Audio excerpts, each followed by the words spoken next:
Hey everybody, we are back and doing some katawa shoujo with the beautiful auti. How you doing? Good. Okay. You know it's your line, right? Oh, what? Yeah, Lily's talking. Okay. Um, it's the. I don't think there's anything, right? Yep. Okay. I don't think there's anything we can do to stop her. I'm afraid. Shall we be off then? Lily heads off along the hallway and Hanako hurries after her. The route to the room the two use for tea is fairly simple to retrace, being still fresh in my mind from yesterday. Lily and Hanako quickly go about the business of making lunch.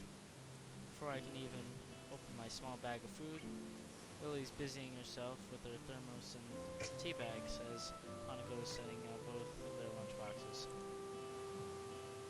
So, is this what you meant by coming here almost every day? Yes. Hanako and I usually have lunch here. It suits both of us, so we ended up using the room regularly. After seeing Hanako's reaction to me over the past couple of days, I can understand why this is a boon. That and Lily being able to get some quiet away from her class as well. I take my seat last after Lily's poured tea and for us and sits down. The more time I spend with these two girls, the more I think they're a perfect foil to Misha and Shizune. Even without a voice, Shizune is direct and brash, and Misha seems to get along with everyone. On the other hand, Lily is soft-spoken and relaxed, while Hanako seems to be the shyest girl I've ever met. So, how are you feeling, Yamaka? Sal, you seemed a bit flustered before. Apart from getting lost every now and then, and being crash-tackled outside my classroom, fine, I guess. You looked pretty hurt before. Are you really okay? For a brief moment, I considered telling Hanako and Lily about my condition, but then I hold it back. I can tell why, but for some reason I feel uncomfortable talking about it to these relative strangers, even if they've been pretty friendly. Yeah, it's nothing. I was just a bit startled. Brush off the chest. Judging from the two girls' expressions, I don't think they're buying it, but from what I assume is their way of respecting my privacy, they don't press the matter. I guess that is one of the unwritten rules around here. Don't ask. Even if people's conditions are obvious, like Hanako's, there's still bound to be a story involved.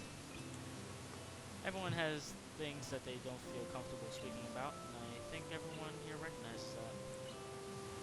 So, how long have you been in this school? You both seem to know your way around pretty well. Well, I've been here since the start of high school, but only moved into the dormitories a year ago. Hanako joined at the start of high school as well, and moved into the dormitories when she did, if memory serves me right. That's right, since high school. Seems like they're in college, so you've known each other since then. Since I moved, yes. Hanako lives next door to me, so it's only natural, right? Right. Yeah, of course. Living next to someone is probably reason enough to befriend them. Though I'm guessing that Lily's blindness played a part in it as well. Can't imagine Hanako easily making friends with someone who has deliberately avoided looking at her scars. With the immediate conversation dried up, we start to eat our lunch.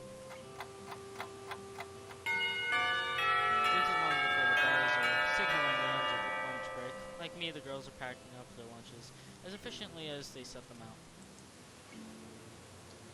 I guess I better be off. Are you going to go with Hisao, Hanako? Hanako looks at me. Gotta start that again, I'm sorry. Blanked out. Hanako looks up at me, and for a second I can see what she is considering skipping class.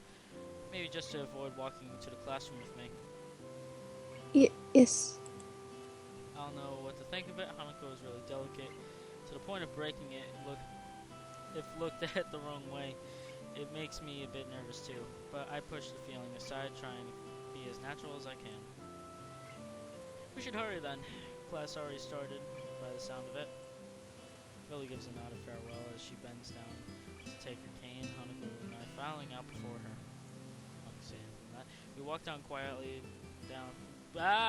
Messed that line up. We walk quietly.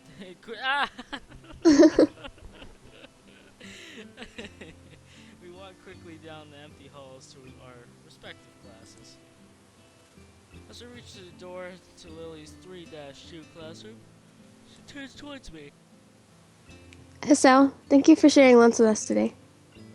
And my pleasure, Lily. And with that, we part ways, Lily entering her classroom and leaving Hanako and I to make off on our own. She's still looking like she wants to run away. So do you really want to go back to class now? Yes. Okay then. I feel like I should say something more to her, but it's hard to come up with anything that would be appropriate and safe enough.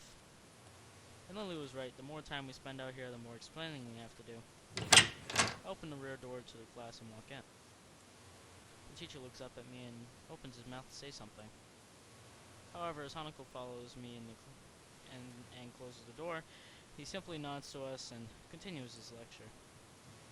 This is the third time that Hanako has had her truancy practically ignored. There's definitely something going on here.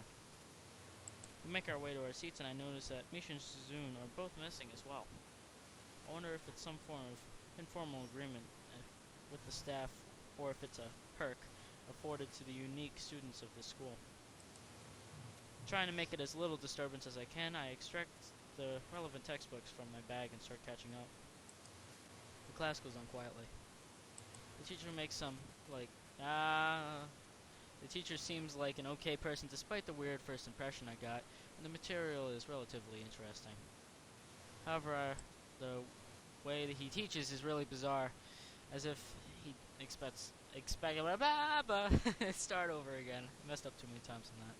However, the way he teaches is really bizarre, as if he expects that everyone is a natural genius. When the final bell sounds, I realize that there is still a lot of time left in the day, and I'm left wondering what to do. It's odd that at the hospital I had 24 hours a day of free time, but here filling the considerable sort of hours feel difficult. Please leave a message after the beep. Boop. Everyone else leaves and I am left alone with the teacher. Mumu is explaining the assignment sheets that we were working on earlier, marking them as a red ball pen. Raising his eyes from his paper briefly, he notices me and furrows his brow. What is it, Nikolai? I jump at him, addressing me, and I guess it's natural to spark some conversation since there's nobody else around. Nothing. Thinking about what I do after school. The teacher slowly puts the cap on his pen while he is holding and arranges his papers into a stack, clacking it against the desk twice. He seems very methodical. Okay, got that right. Holy shit. For a brief moment, I'm reminded of Shizune, but the teacher is more unhurried and relaxed, much more routine. You have plans? No, I consider joining a club, but don't know what kind of club would interest me. Go observe a meeting of someone else's club. Might pique your interest. I guess. But I don't know how to continue from there. Mumu looks at me in a way that makes me quickly want to take the words back to avoid a conversation. But I can't, so I have to forge ahead.